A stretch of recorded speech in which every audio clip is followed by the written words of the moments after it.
كلام وأشهد أن محمدا عبده ورسوله أما بعد رب اشرح لي صدري ويسر لي أمري واحلل عقدة من لساني ويفقهوا قولي ربي زدني علما.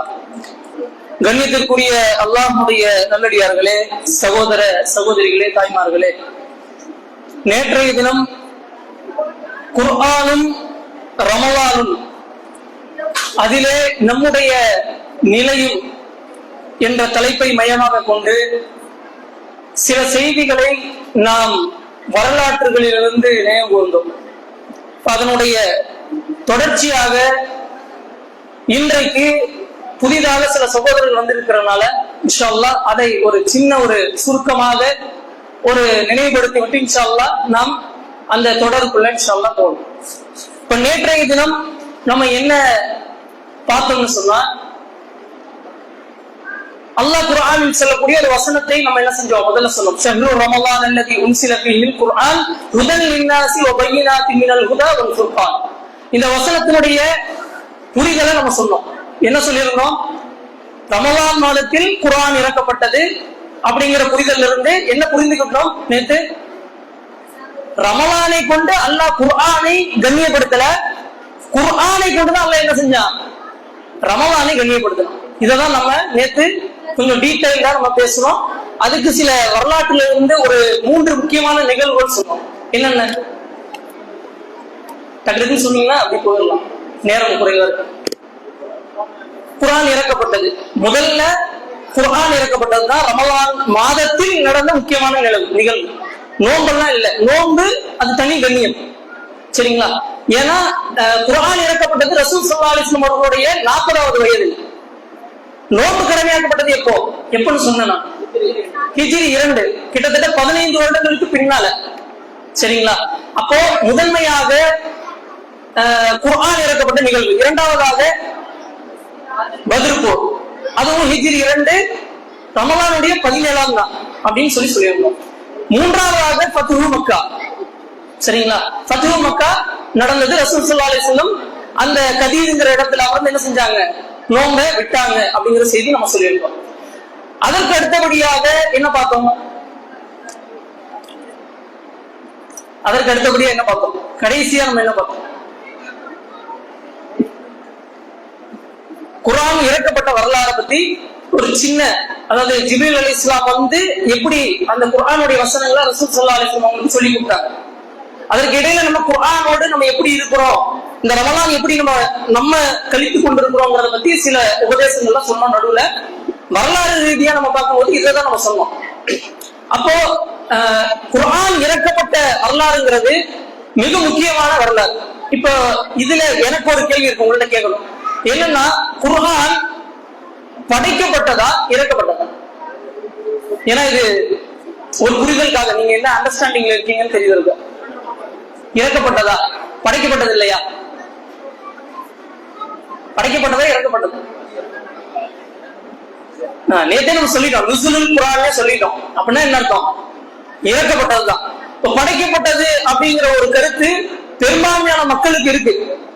அப்ப இது யாருடைய சிந்தனைன்னு சொன்னா, முஅ்தஸிலாக்கள் இருக்கிறாங்கல்ல, முஅ்தஸிலாக்கள், ஜஹ்மியாக்கள், அவருடைய கொள்கை. இப்ப இதெல்லாம் நம்ம விளங்கணும்னா கொஞ்சம் தௌஹீதுடைய கிதாபுகள்லாம் எடுத்து படிக்கணும். இன்னைக்கு தமிழ்ல நிறைய கிதாபுகள் வந்துருச்சு. கிதாபு தௌஹீத், அகீதத்து தஹாவியா, இதெல்லாம் ஒரு காலத்துல அரபி மொழியில இருந்துச்சு. இன்னைக்கு உங்களுக்கு என்ன இலகுவா தமிழ் மொழிபெயர்ப்புல வந்துருச்சு. குபைவாசிகள் பதிப்பகம் அப்படிங்கிற ஒரு பதிப்பகத்துல அந்த கிதாபுகள் இருக்குன்னு நினைக்கிறேன். வேற பப்ளிகேஷன்லயும் இருக்கு. இன்ஷா அல்லாஹ் நேரம் இருக்கும்போது அதை எடுத்து படிச்சு பாருங்க. அப்போ குர்ஆன்ங்கிறது இறக்கப்பட்டது. ஏன் படைக்கப்பட்டது இல்லைன்னா, படைக்கப்பட்டதுன்னு சொன்னா என்ன ஆயிரும், வேற யாரோ ஒரு ஆள் படைச்சு அல்லாஹ் கிட்ட கொடுத்த மாதிரி ஆயிடும். அப்ப இது கொள்கையிலே என்ன வந்துடும், ஒரு குளறுபடியை கொண்டு வரும். அப்ப குர்ஆன் இறக்கப்பட்டது. அப்ப அந்த இறக்கப்பட்ட வரலாறு தான் நம்ம நேற்று என்ன செஞ்சோம், பார்த்தோம். இப்ப ரசூல் ஸல்லல்லாஹு அலைஹி வஸல்லம் அவர்களுக்கு என்ன செஞ்சாங்க, ஜிப்ரீல் அலைஹிஸ்ஸலாத்து வஸ்ஸலாம் வந்து அந்த சூரத்துல் அலக்னுடைய முதல் 5 வசனங்களை சொல்லி தந்தாங்க. ரசூலுல்லாஹ் படிக்க தெரியாதுன்னு சொன்னாங்க. இந்த சம்பவத்தை சொன்னோம். இப்ப இதற்கு அடுத்தபடியாக என்ன நடந்துச்சுன்னா, ரசூல் ஸல்லல்லாஹு அலைஹி வஸல்லம் அவர்கள் பதற்றம் அடைந்தவர்களாக, பயமடைந்தவர்களாக எங்க போறாங்க, கதீஜா ரலியல்லாஹு அன்ஹா போறாங்க. போயிட்டு என்ன சொல்றாங்க, ஜம்மிலூனி ஜம்மிலூனி, என்ன போத்துங்க நம்ம ஒரு நடுக்கத்துக்குள்ளாயிட்டோம்னா என்ன ஆகும்? ஒரு குளிர்ஜலம் வச்சா எப்படி இருக்கும்? நடுங்கும், போர்வையெல்லாம் போத்திக்குவோம். அந்த நிலைக்கு ரசூல் ஸல்லல்லாஹு அலைஹி வஸல்லம் இருக்கிறாங்க. இப்ப கதீஜா ரலியல்லாஹு அன்ஹா போத்தி சில வார்த்தைகள் சொல்றாங்க, நீங்கள் ஏழைகளுக்கு. அந்த சம்பவம் நமக்கு தெரியும். அப்ப அதற்கு பின்பாக அல்லாஹ் என்ன செய்யறான்? குர்ஆனுடைய வசனத்தை இறக்குறான். சூரத்துல் முஸம்மில், அதை தொடர்ந்து வரக்கூடிய ஹதீஸ்ல சூரத்துல் முத்தஸிர், இரண்டுமே ஒரே செய்தி தான் குறிக்குது, ஆனா வேற வேற அத்தியாயங்கள். சூரத்துல் முஸம்மில் என்ன சொல்றாங்க? யா அய்யுஹல் முஸம்மில், போர்வை போர்த்தி கொண்டிருப்பவரே. யார சொல்றாங்க? ரசூல் ஸல்லல்லாஹு அலைஹி வஸல்லம். கும் ஃபஅன்திர், எந்திரிங்க மக்களுக்கு. அன்திர், அச்சமூட்டி எச்சரிக்கை செய்யுங்க. வஸியாபக ஃபத்ஹிர், உங்களுடைய ஆடையை சுத்தப்படுத்திக் கொள்ளுங்கள். வர்ருஜ்க ஃபஹ்ஜுர் வலா தம்னுன் தஸ்தக்ஸிர் வலிரப்பிக ஃபஸ்பிர். இதெல்லாம் குர்ஆனுடைய அல்லாஹ் இறக்கப்பட்ட அந்த முஸம்மிலுடைய வசனங்கள். ஐயுல் முஸம்மில் குமில் லைல இல்லா கலீலா நிஸ்ஃபஹு அவின் குஸ்மிஹு கலீலா அவ் ஸித் அலைஹி வரத்திலில் குர்ஆன தர்தீலா. இப்ப இந்த வசனத்துல இருந்தா என்ன செய்றாங்க? அறிஞர்கள், வரலாற்று ஆசிரியர்கள் சட்டம் எடுக்கிறாங்க. குர்ஆனை எப்படி ஓதணும்? தர்தீல், நிறுத்தி நிதானமா ஓதணும். இப்ப இந்த வசனங்கள் எப்ப இறக்கப்பட்டது? இப்போ ரசூல் ஸல்லல்லாஹு அலைஹி வஸல்லம் அவர்களுக்கு வஹி அடுத்தது. அப்ப முதலாவது இறக்கப்பட்ட சூரா எது? சூரத்துல் அலக். இரண்டாவதாக இந்த சூறாக்கள் தான் இறக்கப்பட்டது என்று பெரும்பான்மையான வரலாற்று ஆசிரியர்கள் சொல்றாங்க. சரிங்களா? அப்ப இது நடந்ததற்கு பின்பாக இது குர்ஆன் இறக்கப்பட்டு முடிந்தாச்சு. அப்ப இது சம்பந்தமா அவங்க வாக்கத் இப்னு நௌஃபல் அவர்கள்ட்ட போய் கேட்டது, அந்த சம்பவம் நமக்கு ஓரளவுக்கு தெரியும். இப்ப இதற்கு பின்பாக குர்ஆன் எப்படி இறக்கப்பட்டது? ஒரேடியா எல்லாம் இறக்கிட்டானா? நேற்றே சொல்லிருந்தோம் அது சம்பந்தமா. ஒரேடியா புத்தக வடிவத்தில் எல்லாம் இறக்கிட்டானா? இறக்கல. வஹி அப்படிங்கிறது பல வடிவங்கள்ல இறக்கிருக்கான். பல ஒவ்வொரு நபிமார்களுக்கும் ஒவ்வொரு சமூகங்களுக்கும் வேறுபட்ட அல்லாஹ் என்ன செஞ்சிருக்கான்? இறக்கிருக்கான். மூசா அலைஹிஸ்ஸலாம் அவங்களுக்கு என்ன செஞ்சாங்க? ஒரு மலைக்கு பின்பாக இருந்து அந்த வஹி வந்துச்சு. மரியம் அலைஹிஸ்ஸலாத்து வஸ்ஸலாம் அவங்க நபி கிடையாது, ஆனா அவங்களுக்கு எப்படி இறை செய்தி வந்துச்சு? ரசூல் ஸல்லல்லாஹு அலைஹி வஸல்லம் அவங்களுக்கு வந்த மாதிரி வரல. எப்படி வந்துச்சு? அசரீரி, அதாவது ஒரு சவுண்ட். அசரீரின்னு நமக்கு தெரியும், ஒரு சவுண்ட் மூலமா என்ன செஞ்சுச்சு? அவங்களுக்கு வந்துச்சுன்னு சூரத்துல் மரியம்ல அல்லாஹ் என்ன செய்யறான்? சொல்றான். அப்ப இந்த வடிவங்கள் வேற வேறையாக இருந்தாலும் அல்லாஹ் வஹியை ரசூல் ஸல்லல்லாஹு அலைஹி வஸல்லம் அவர்களுக்கு இந்த முறையில தான், இந்த மெத்தட்ல தான் அல்லாஹ் என்ன செஞ்சிருக்கான்? இறக்கி இருக்கிறார். அப்ப குர்ஆன் இறக்கப்பட்டது அப்படிங்கறத நம்ம என்ன செய்யணும்? முதல்ல தெளிவா புரிஞ்சுக்கணும். படைக்கப்பட்டது அல்ல. சரிங்களா? இப்ப அதை தொடர்ந்து கொஞ்சம் கொஞ்சமாக காலகட்டத்துக்கு ஏற்றாற் போல ரசூல் ஸல்லல்லாஹு அலைஹி வஸல்லம் அவர்களுக்கு என்ன செய்யப்பட்டது? குர்ஆன் கொஞ்சம் கொஞ்சமா இறங்குச்சு, ஒரேடியா என்ன செய்யல, இறங்கல. அப்ப கொஞ்சம் கொஞ்சமா எப்படி இறங்குச்சுன்னா, பெரும்பான்மையான வரலாற்று ஆசிரியர்கள் குறிப்பிடுறாங்க 5 வசனங்களாக இருக்கப்பட்டது. இப்படி 5 வசனங்களாக அல்லாஹ்வுடைய தூதருக்கு ஜிப்ரீல் அலைஹிஸ்ஸலாம் மூலமாக இறக்கப்பட்டது. இப்போ ஒவ்வொரு ரமலானிலும் ஜிப்ரீல் அலைஹிஸ்ஸலாத்து வஸ்ஸலாம் என்ன செய்யறாங்க? வந்து அந்த குர்ஆன் ஒவ்வொரு ரமலானுடைய இரவிலும் ரசூல் ஸல்லல்லாஹு அலைஹி வஸல்லம் அவர்களுக்கு ஓதி காட்டுவாங்க. ரசூல் ஸல்லல்லாஹு அலைஹி வஸல்லம் இறுதி இரவுல என்ன செஞ்சாங்க? 2 முறை ஓதி காட்டினார்கள் அப்படிங்கிற ஹதீஸ் நம்ம கேள்விப்பட்டிருக்கோம். இப்ப இந்த ஹதீஸ்ல இருந்து இன்னொரு விளக்கம் நமக்கு கிடைக்கும். என்னன்னு சொன்னா, இப்ப ரசூல் ஸல்லல்லாஹு அலைஹி வஸல்லம் அவர்களுக்கு குர்ஆன் இறக்கப்பட்டதுல இருந்து ஜிப்ரீல் அலைஹிஸ்ஸலாம் என்ன செஞ்சிருக்காங்க? வந்து ஓதி காட்டியிருக்கிறாங்க. ஓதி காட்டின அப்படின்னா நம்ம அப்ப ரமலானை முன்னிலைப்படுத்துவதை விட குர்ஆனை அல்லாஹ் முன்னிலைப்படுத்தியிருக்கான். எப்படின்னு சொன்னா, ரசூல் ஸல்லல்லாஹு அலைஹி வஸல்லம் அவர்களுக்கு குர்ஆன் எப்ப இறக்கப்பட்டது? 40வது வயது. நோன்பு கடமையாப்படுது எப்படின்னு சொன்னோம்? 15 வருடங்களுக்கு பிந்தி, ஹிஜ்ரி 2ல. சரிங்களா? அப்ப இதுல இருந்து என்ன, இது கூட நமக்கு ஒரு சாதகமான ஒரு பாயிண்ட் என்னன்னு, குர்ஆன் தான் முதன்மைப்படுத்தணும். இப்ப இமாம் சுஃபியான் இப்னு அஸ்-ஸௌரி ரஹிமஹுல்லாஹ் அவர்கள் எப்படின்னா, ரமலானுடைய மாதத்தில் அவங்க நுழைஞ்சிட்டாங்கன்னா, ரமலான் மாசத்துல அவங்க வந்துட்டாங்க. இவர் மிகப்பெரிய மார்க்க அறிஞர், மிக பல நூல்கள் எழுதியிருக்கிறார். நீங்க கூகுள்ல போய் அவருடைய பேர் போட்டீங்கன்னா அவரோட வரலாறு, அவருடைய என்னென்ன பணிகள் மார்க்கத்திற்காக செஞ்சிருக்காங்கன்றதெல்லாம் வரும். அப்போ சுஃபியான் இப்னு ஸௌரி ரஹிமஹுல்லாஹ் அவர்கள் ரமலானுடைய மாதத்தில் நுழைந்து விட்டா என்ன செய்வாங்கன்னா, எல்லா மார்க்க பணியும் நம்ம உலக பணி செய்யறோம், அவர்கள் மார்க்க பணிகள், எழுத்து பணிகள், மார்க்கத்தை பற்றி தேடக்கூடியது, படிக்கக்கூடிய பணிகள் எல்லாத்தையும் என்ன செஞ்சிருவாங்க? நிறுத்திடுவாங்க. நிறுத்தி விட்டு என்ன செய்வாங்க? குர்ஆன் ஓத ஆரம்பிச்சுவாங்க. எப்படி வரலாறுல வருதுன்னா, இன்னும் பல இமாம்கள் 3 நாட்கள்ல ஒரு குர்ஆன் என்ன செஞ்சிருவாங்களாம்? ஓதி முடிச்சுவாங்க. இன்னும் சில பேர் 1 நாள்ல 2 நாள்ல இப்படி எல்லாம் என்ன செய்யுது வரலாறுகள்ல வருது. இப்ப நமக்கு இதெல்லாம் கேட்கும்போது எப்படி இருக்கும்? ஆச்சரியமா இருக்கும். சாத்தியமே இல்லை. ஏன்? நம்மளுடைய ஈமானுடைய நிலை அப்படிதான் இருக்கு. நம்முடைய உலகத்தினுடைய அந்த சூழல், நம்ம இருக்கக்கூடிய சூழ்நிலைகள், வேலை, குடும்பம், இதெல்லாம் நம்ம பேலன்ஸ் பண்ணணும். இதெல்லாம் நம்ம காரணங்கள் சொல்லுவோம். ஆனால் அந்த இமாம்கள் அந்த அளவுக்கு ஈமானோடு இருந்ததுனால் அவர்கள் என்ன செய்ய முடிஞ்சு. அப்ப இதுல இருந்து நம்ம என்ன பாடம் எடுக்கணும்னு சொன்னா, அவர்கள் 3 நாள முடிக்க முடிஞ்சா நம்ம ஒரு 15 நாள், அதிகபட்சம் இல்ல சீக்கிரமா நம்மளால முழு முயற்சி செஞ்சு ஒரு 15 நாள்ல முடிக்கிறதுக்கான ஒரு முயற்சி செய்யும் இன்ஷா அல்லாஹ். அப்ப இது இமாம்கள் குர்ஆனை எந்த அளவுக்கு ஓதி இருக்கிறாங்க, ரமலான்ல எந்த அளவுக்கு முன்னிலைப்படுத்தி இருக்காங்க. மற்ற இபாதத்துக்கெல்லாம் என்ன செஞ்சிருவாங்க? விட்டுருவாங்க. எதை செய்வாங்க? குர்ஆனை ஓதுவாங்க, குர்ஆனை படிப்பாங்க, தர்ஜுமாவை விளங்குவாங்க, தஃப்சீரை என்ன செய்வாங்க? மறுபடியும் எடுத்து மீளாய்வு செய்வாங்க. இப்ப இதெல்லாம் இமாம்கள் குர்ஆனோட அதிகமான தொடர்பு. ஆல்ரெடி அவங்க தொடர்புல தான் இருக்கிறாங்க. மற்ற 11 மாதங்களும் தொடர்புல தான் இருக்கிறாங்க. ரமலான்ல முழுமையா குர்ஆன் தான். சரிங்களா? அப்ப இதுதான் ரமலானை நாம் முதன்மைப்படுத்துவதற்கு அல்லாஹ் அந்த சூரத்துல் பக்ராவுடைய அந்த ஷஹ்ரு ரமலான் என்று ஆரம்பிக்கக்கூடிய அந்த வசனத்தில் அல்லாஹ் சொல்லக்கூடிய செய்தி. சரிங்களா? அடுத்து குர்ஆன் இறக்கப்பட்டாச்சு. இறக்கப்பட்டு ரசூல் ஸல்லல்லாஹு அலைஹி வஸல்லம் அவர்களுக்கு அந்த குர்ஆன் இறங்குச்சுன்னா அதை எழுதக்கூடியவர் யார்? அந்த சஹாபியினுடைய பேர் தெரியுமா? யாரு? ஃபுல் நேம் சொன்னீங்கன்னா வரும். ஸைத் இப்னு சாபித் ரலியல்லாஹு அன்ஹு அவர்கள் என்ன செய்வாங்க? ரசூல் ஸல்லல்லாஹு அலைஹி வஸல்லம் அவர்களுக்கு வரக்கூடிய அந்த வஹி செய்தியை எழுதுவாங்க. இப்படி 23 ஆண்டுகளாக அல்லாஹ்வுடைய தூதர் ஸல்லல்லாஹு அலைஹி வஸல்லம் அவர்களுக்கு குர்ஆன் இறக்கப்பட்டது. அதை சஹாபாக்கள் என்ன செஞ்சாங்க? பின்னால எழுதினாங்க. ஆரம்ப காலகட்டத்தில் என்ன செஞ்சிருந்தாங்க? மனனம் தான் செஞ்சாங்க. இப்ப ரசூல் ஸல்லல்லாஹு அலைஹி வஸல்லம் அவர்கள் சொல்லக்கூடிய ஒரு செய்தி என்னன்னா, ஹுதுல் குர்ஆன், நீங்கள் குர்ஆனை எடுத்துக்கொள்ளுங்கள் அப்படின்னு சொல்லி சில சஹாபாக்களோட பேர்லாம் சொல்றாங்க. சஹீஹ் முஸ்லிம்ல வரக்கூடிய செய்தி. அதுல அப்துல்லா இப்னு மஸ்ஊத் அந்த மாதிரி சில சஹாபிகள் பேர்லாம் வருது. அப்போ சஹாபாக்கள் இருந்து குர்ஆனை எடுத்துக்கீங்க ரசூலுல்லாஹி ஸல்லல்லாஹு அலைஹி வஸல்லம் சொல்றாங்கன்னா, அப்ப குர்ஆன் யார்கிட்ட இருந்தது? புத்தக வடிவத்துல இல்ல, இலையில மரத்துல அப்புறம் முதல்ல யார்கிட்ட இருந்தது? சஹாபாக்களுடைய உள்ளங்கள்ல குர்ஆன் என்ன செஞ்சு இருந்துச்சு. அல்லாஹ் குர்ஆன்ல சொல்றான், இன்னா நஹ்னு நஸல்னா ذிக்ர் வ இன்னா லஹு லஹாஃபிதுன். நாம் தான் இந்த ذிக்ர், குர்ஆனுக்கு இன்னொரு பேர் என்னது? ذிக்ர், ஃபுர்கான், இந்த மாதிரி பல பேர்கள் இருக்கு. இது கூட ஒரு வசனம் சொல்லிருக்கோம், பல் ஹுவ குர்ஆனும் மஜீத், அதுவும் குர்ஆனுடைய பெயர் தான். அப்போ அல்லாஹ் என்ன சொல்றா? இந்த குர்ஆனை நம்ம தான் இறக்கிறோம், அதை நாமே பாதுகாப்போம். அல்லாஹ் எப்படி பாதுகாப்பான்? சஹாபாக்களுடைய உள்ளங்களை கொண்டு, சஹாபாக்களை கொண்டு அல்லது ஹாஃபில்களை கொண்டு அல்லாஹ் என்ன செய்வான்? குர்ஆனை பாதுகாப்பான். அல்லாஹ் உதவி செய்தால் சொல்றாங்கல்ல, குர்ஆன்ல நிறைய இடத்துல அல்லாஹ் உதவி செய்வான். இன்ன நஸ்ருல்லாஹி கரீம், அல்லாஹ்வுடைய உதவி நெருக்கமாக இருக்கு. அல்லாஹ் உதவி செய்வானா? அல்லாஹ் மனிதர்களின் ஊடாக, மனிதர்களின் மூலமாக என்ன செய்வான்? உதவி செய்வான்.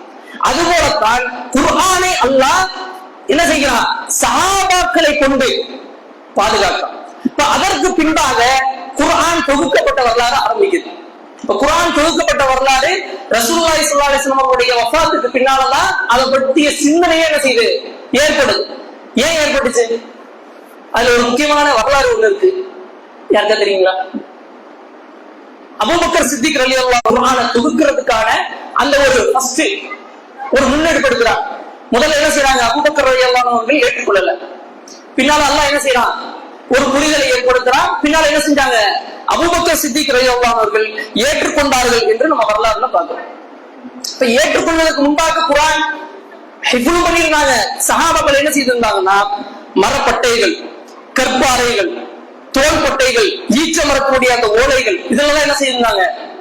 இப்ப நான் ஒரு சஹாபி மனனம் செய்திருக்கிறாருன்னா அவர்கிட்ட என்ன செய்வாரு? இன்னொருத்தர் அதை கேட்டு மனனமும் செய்துக்குவாரு, எழுதியும் வச்சுக்குவாரு.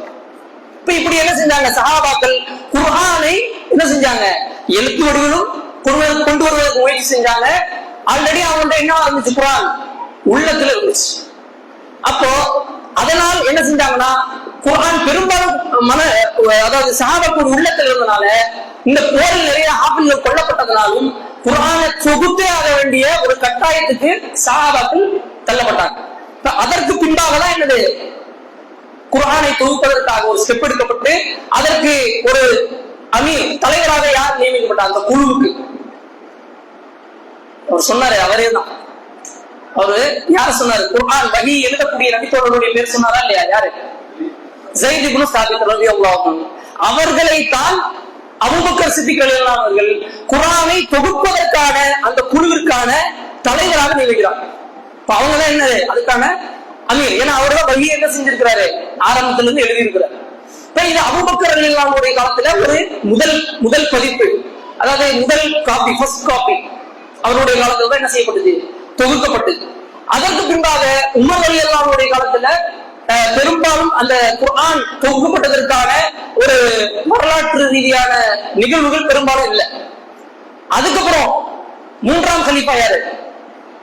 உஸ்மான் ரலியல்லாஹு அன்ஹு, உஸ்மான் பின் அஃபான் ரலியல்லாஹு அன்ஹு. அப்ப அவருடைய ஆட்சி காலகட்டத்துல என்ன செய்யப்பட்டது, இன்னும் மிகப்பெரிய ஒரு தேவை ஏற்பட்டது. என்ன தேவைன்னு சொன்னா, அஜமிகள் சொன்னா யாரு?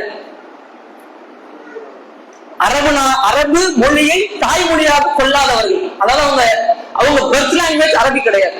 அப்ப அவங்களதான் என்னன்னு சொல்லுவாங்க, அஜமிகள்.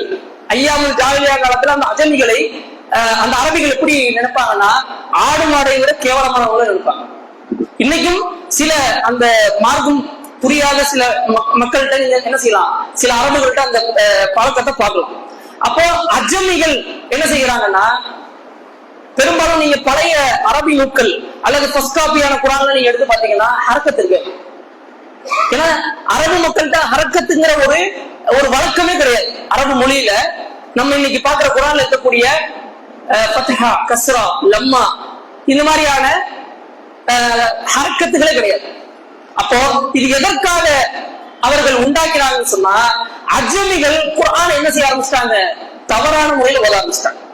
குர்ஆன தவறா ஓதுறாங்க அல்லது உச்சரிப்பு மாறுது, அந்த குர்ஆனுடைய வடிவம் என்ன செய்யப்படுது, மாற்றப்படுது. இந்த அபாயங்கள் இருக்கிறதுனால என்ன செஞ்சாங்க, உஸ்மான் ரலியல்லாஹு அன்ஹுடைய காலத்துல குர்ஆன் வரையறுக்கப்படுது. அஜமிகளுக்காக ஹரக்கத்துகள், எழுத்து வடிவங்கள் எல்லாமே என்ன செய்யப்படுது, ஃபைனலைஸ் பண்ணப்படுது. அதனாலதான் நம்ம என்ன சொல்றோம், உஸ்மானியா குர்ஆன் சொல்றீங்களா, கேள்விப்பட்டிருக்கீங்களா? உஸ்மானியா குர்ஆன் ஒண்ணு இருக்கு. இன்னைக்கு வரைக்கும் நம்ம அந்த எழுத்து வடிவங்களை தான் என்ன செய்யறோம், பயன்படுத்திக்கிட்டு இருக்கோம். அப்போ இப்படிதான் என்ன செய்யப்பட்டுச்சுன்னா, குர்ஆன் தொகுக்கப்பட்டு அதற்கு பின்னால சஹாபாக்கள் என்ன செஞ்சாங்க, 4 திசைகளிலும் சென்று அந்த பிரதிகளை பல மன்னர்கள்ட்ட கொடுத்து அப்படிதான் நம்ம கிட்ட என்ன செஞ்சிருக்கு, குர்ஆன் வந்திருக்கு. இன்னைக்கு குர்ஆன் நம்ம பள்ளிவாசல்ல போய் எடுத்து படிக்கக்கூடிய ஒரு காலம் இருந்துச்சு, ஒரு 20-30 வருடங்களுக்கு முன்பாக. போன் எல்லாம் கிடையாது.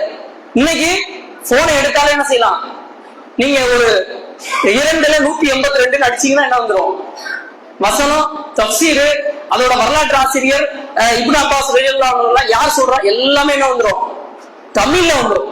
ஒரு காலத்துல அரபியில தான் வரும், இப்போ தமிழ்லயே வந்துடும். அப்ப அந்த அளவிற்கு என்ன செஞ்சுச்சு, குர்ஆன் இலகுவாக நம்மை வந்தடைவதற்கு அடிப்படையாக இருந்தவர்கள் அல்லாஹ்வுடைய உதவியோடு, அல்லாஹ்வுடைய ஏற்பாட்டோடு யார் அதற்காக பணி செய்தார்கள், சஹாபாக்கள். இப்ப சஹாபாக்கள் இவ்வளவு மெனக்கெடலுக்கு மத்தியில் தான் இந்த குர்ஆன் நமக்கு மத்தியில இருக்கு. இப்ப இந்த குர்ஆன் நமக்கு மத்தியில எப்படி இருக்குன்னா, வெறும் அலமாரிகளில் பூட்டி வைக்கக்கூடிய ஒரு புனித நூலை கூட வச்சிருக்கோம்.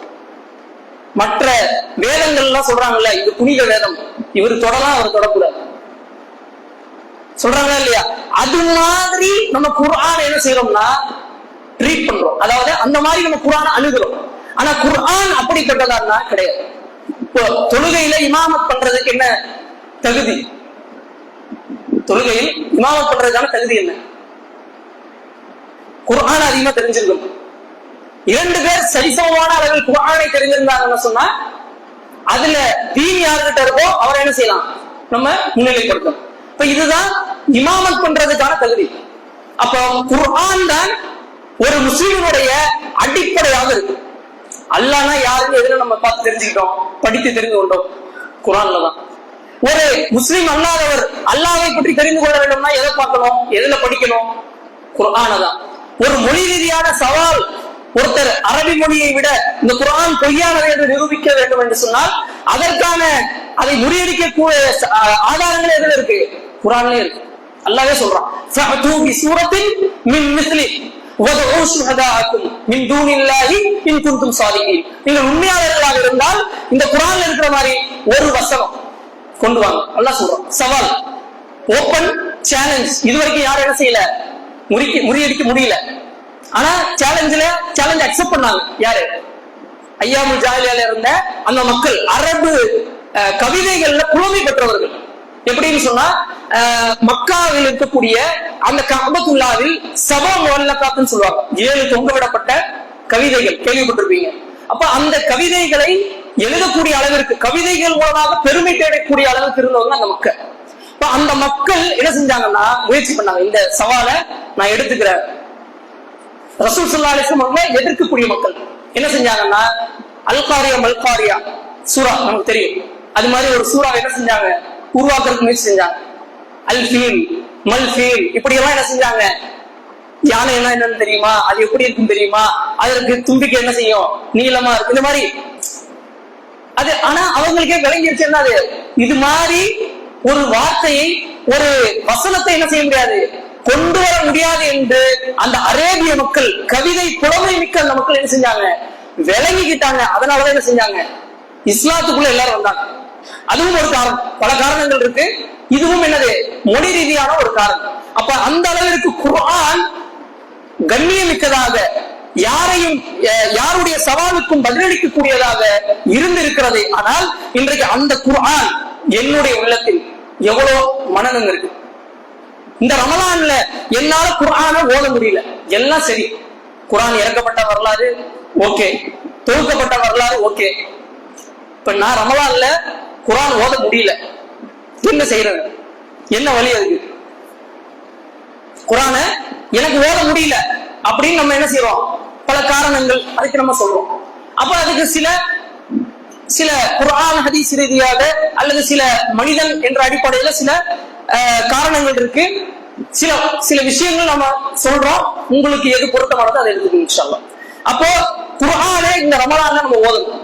ஏன்னா குர்ஆனை கொண்டு அல்லாஹ் ரமலானை கண்ணியப்படுத்தி இருக்கிறான். நோன்பு அதுக்கு அடுத்தது, சரிங்களா? அதை நேற்றே நம்ம விளக்கமா பேசியாச்சு. அப்போ முதன்மையாக குர்ஆனை நம்ம ஓதணும்னு எடுத்து உட்கார்ந்தா பெரும்பான்மையான மக்கள் சொல்லக்கூடிய வாசகம், குர்ஆனை தொடர்ந்தாலே என்ன வருது, தூக்கம் வருது. ஏன் தூக்கம் வருதுன்னா, ஃபஜ்ர் தொழுதுட்டு நேற்று நம்ம சொல்லலாம், குர்ஆன்ங்கிறது ஃபஜ்ருடைய நேரத்துல ஓதணும்னு. அப்ப ஃபஜ்ருடைய நேரத்துக்கு வரணும்னா ஒரு முன்னேற்பாட்டோட நம்ம வரணும். சஹருக்கு எந்திரிப்போம், முந்தைய காலங்களை மற்ற மாதங்களை விட இந்த மாதத்துல என்ன செய்வோம், நேரமா எந்திரிச்சிருவோம். ஆனா எந்திரிச்சு குர்ஆனை ஓதணும்னு ஆர்வத்தோட வர்றவரு நைட் என்ன செஞ்சிருக்க மாட்டாரு, தூங்கி இருக்க மாட்டாரு. ஆனா என்ன செய்வாரு, குர்ஆனை ஓதணும்ன்ற நேரம் எந்த நேரத்தை செலக்ட் பண்ணுவாரு, ஃபஜ்ருக்கு அப்புறம். அப்ப குர்ஆனை திறந்து என்ன வரும், ஏன்னா இரவு தூங்கல அவரு, இரவு சரியான தூக்கம் இல்லை. அது போக சஹருடைய பரக்கத்தான சாப்பாடு, சாதாரண சாப்பாடு இல்ல, ரசூல் ஸல்லல்லாஹு அலைஹி வஸல்லம் உடைய காலத்துல இருந்த உணவு இல்ல, இன்னைக்கு பரக்கத்தான சாப்பாடு. அந்த அளவிற்கு சாப்பிட்டு விட்டு ஃபஜ்ர் தொழுதுட்டு குர்ஆனை திறந்து என்ன வரும், தூக்கம் தான் வரும். இதே நீங்க லுஹருக்கு முன்னால, லுஹர் தொழுவ 1:15 வச்சுக்கோங்க, ஒரு 12:30 மணிக்கு வந்து 2 ரக்காத் தஹியத்துல் மஸ்ஜித் தொழுதுட்டு குர்ஆனை திறங்க, என்ன வராது, தூக்கம் வராது. ஏன் அடுத்த தொழுகை இருக்கு, லுஹருடைய தொழுகை, ஜமாத் தொழுகை இருக்கு. அஸ்ருக்கு முன்னாடி அதே பண்ணுங்க, வராது. இது தூக்கம் வரக்கூடியவர்களுக்கு சொல்லக்கூடிய விஷயம். கரெக்டா நைட்டு தூங்குறவங்களுக்கு சிறந்த நேரம் இது ஃபஜ்ருடைய நேரம் தான். அதை விட சிறந்த நேரம் ஒண்ணு இருக்கு, என்னது, இன்னா அன்ஸல்னாஹு ஃபீ லைலத்துல் கத்ர் லைலத்துல் கத்ரி கைரும் மின் அல்ஃபி ஷஹர். இப்ப இந்த வசனத்தை வச்சு வரலாற்று ஆசிரியர்கள் என்ன சொல்றாங்கன்னா, குர்ஆனை ஓதுவதற்கு மிகவும் சிறந்த நேரம் ரமலான்ல எதுனா இரவு நேரம் தான். ஏன், குர்ஆன் இறக்கப்பட்டது எப்போ, இரவுல தான் இறக்கப்பட்டிருக்கு. இப்ப ரசூல் ஸல்லல்லாஹு அலைஹி வஸல்லம் நுபுவத் எப்ப கிடைச்சிருக்கு, இரவு நேரத்துல தான் கிடைச்சிருக்கு. இப்ப முதல்ல நம்ம சொன்னோம், முதல்ல குர்ஆன் நேரடியா ரசூல் ஸல்லல்லாஹு அலைஹி வஸல்லம் உங்களுக்கு இறங்குச்சா, இல்ல, ஃபர்ஸ்ட் எங்க இறங்குச்சு, முதல் கட்டம் பல் ஹுவ குர்ஆன் மஜீத் ஃபீ லவ்ஹின் மஹ்ஃபூல், லவ்ஹுல் மஹ்ஃபூல்ல முழுமையா இறக்கப்பட்டு அதற்கப்புறம் இரண்டாம் கட்டமாக யாருக்கு இறக்கப்பட்டுச்சு, ரசூல் ஸல்லல்லாஹு அலைஹி வஸல்லம் அவர்களுக்கு இறக்கப்பட்டுச்சு. அப்போ குர்ஆன் ஓதுவதற்கான நேரத்தை என்ன செய்யணும், நம்மனா சரியான நேரமாக என்ன செய்யணும், பொருத்தமான நேரத்துல நம்ம என்ன செய்யணும், ஓதற்கு எடுத்து குரானை வச்சு எடுத்து உட்காரணும். தூக்கம் வர நேரத்துல எடுத்து வச்சு உட்கார்ந்தா தூக்கம் தான் மிகைக்கும். மனிதன்கிற அடிப்படையில சரியான உடலுக்கான தூக்கம் இல்லைன்னு சொன்னா கண்டிப்பா என்ன வரும், தூக்கம் தான் வரும். இப்ப இது ஒரு காரணம். இதை நம்ம என்ன செய்யணும், இன்ஷா அல்லாஹ் முடிஞ்ச வரைக்கும் திருத்திக் கொள்ளணும். இரண்டாவது, யாருடைய உள்ளத்தில், இதெல்லாம் என்னுடைய கருத்துல பல இமாம்கள் பின்பற்றின சில கருத்துக்கள், சில வழிமுறைகள், சரிங்களா, என்னோட சொந்த கருத்து இல்லை. அப்ப சில என்ன சொல்றாங்கன்னா, யாருடைய உள்ளத்தில் இசை சுவை மிக்கதாக இருக்கிறதோ, இசையினுடைய ரசனை மிகைத்திருக்கிறதோ, அவர்களால குர்ஆனை எடுத்து வச்சாலோ குர்ஆன் அவர்களுக்கு சுவையா இருக்காது. இதை நம்ம ஆல்ரெடி பல ஜும்மா உரைகள்ல கூட சொல்லியிருக்கோம். மறுமை நாளுடைய அடையாளங்களை பத்தி பேசும்போது சொல்லியிருக்கோம். அப்போ குர்ஆனை விட இசை என்னது மிகைச்சிருக்கு.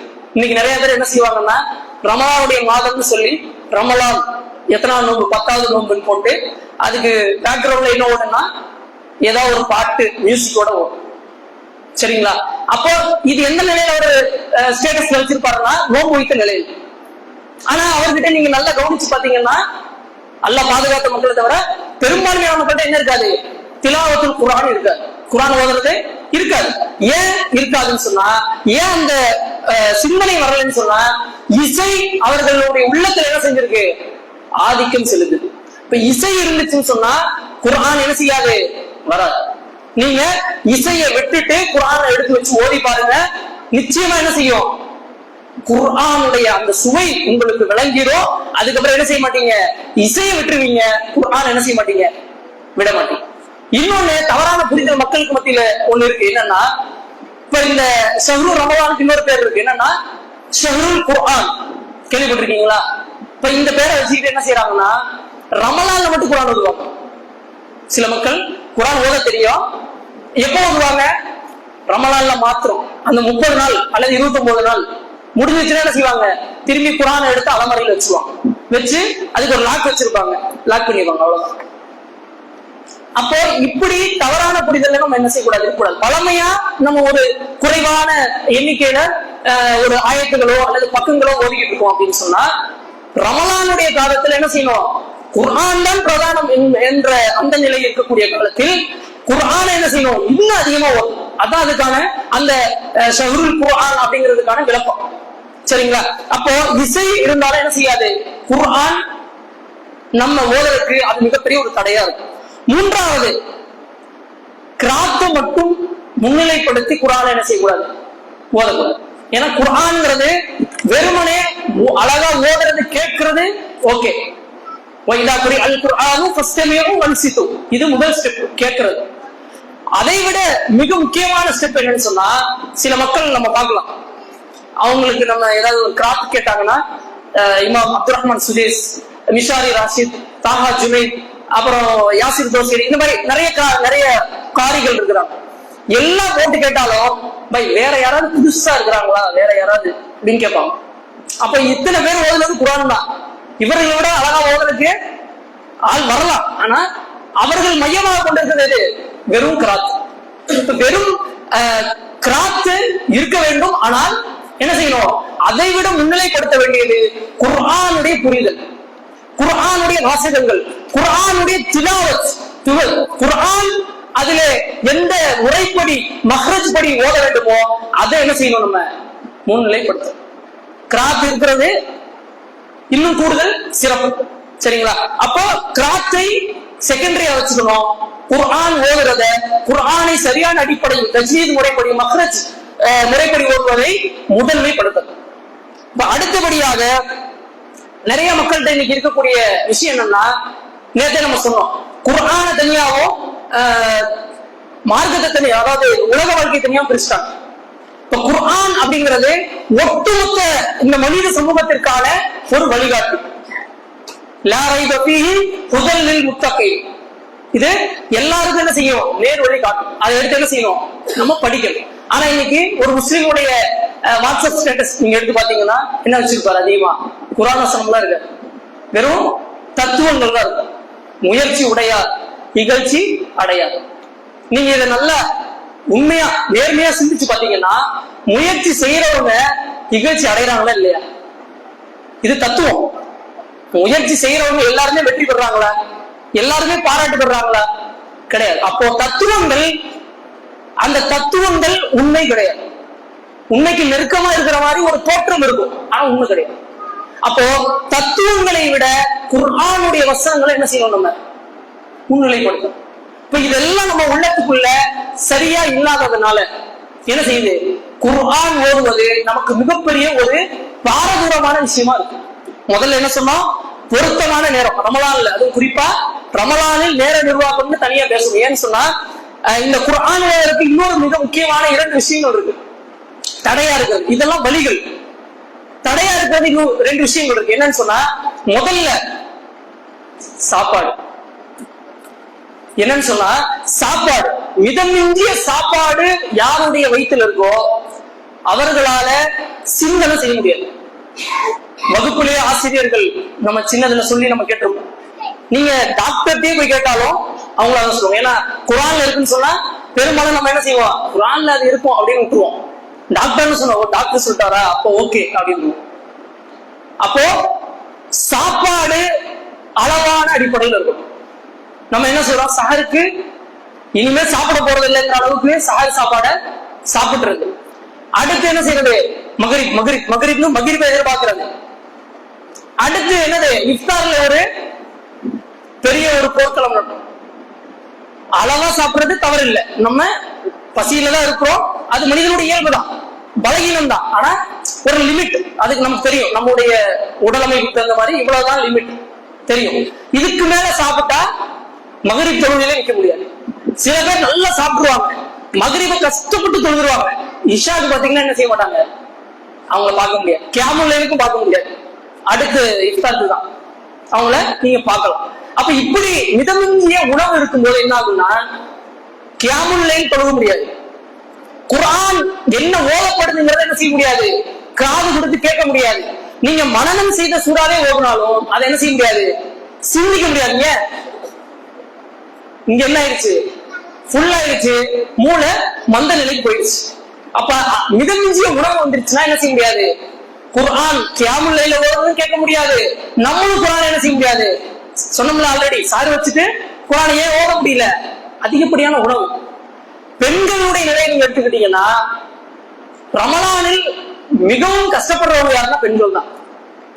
எப்படின்னா இரவு சில வீடுகள்ல கணவன்மார்களுக்கு வந்து சுட சுட சாப்பாடு இருந்தாலும் என்ன செய்வாங்க, சமைச்சு சாப்பிடுவாங்க. நெய் ஆக்கி வச்சாலும் என்ன செய்ய மாட்டாங்க, சாப்பிட மாட்டாங்க. அப்போ 2 மணி 1 மணிக்கு எந்திரிச்சு என்ன செய்யணும், அவங்க ஒரு வகையான சாப்பாடு இல்ல, பல வகையான சாப்பாடு சஹருக்கு. இது முடிந்து வீட்டில் குழந்தைகள் இருப்பாங்க, பகல் நேரத்தில் அவங்களுக்கு என்ன செய்யணும், ஏதாவது செஞ்சு கொடுக்கணும், வீட்டு வேலைகள் இருக்கும், எல்லாம் முடிச்சுட்டு நேரம் இருக்காது. திரும்பியும் மத்தியானத்துக்கு அப்புறம் என்ன ஆயிரும், இஃப்தார் என்னது, கஞ்சி வடை, அது லிஸ்ட் வந்து இன்னும் சஹரை விட பிரம்மாண்டமா இருக்கும். அப்ப பெண்களை நம்ம என்ன செய்யறோம்னா சமையல் அறையிலே இருக்க வேண்டிய ஒரு மாதமாக இந்த ரமலானுடைய மாதத்தில் ஆக்கியிருக்கோம். யாரு ஆக்குறது, யாருன்னா ஆண்கள் தான்.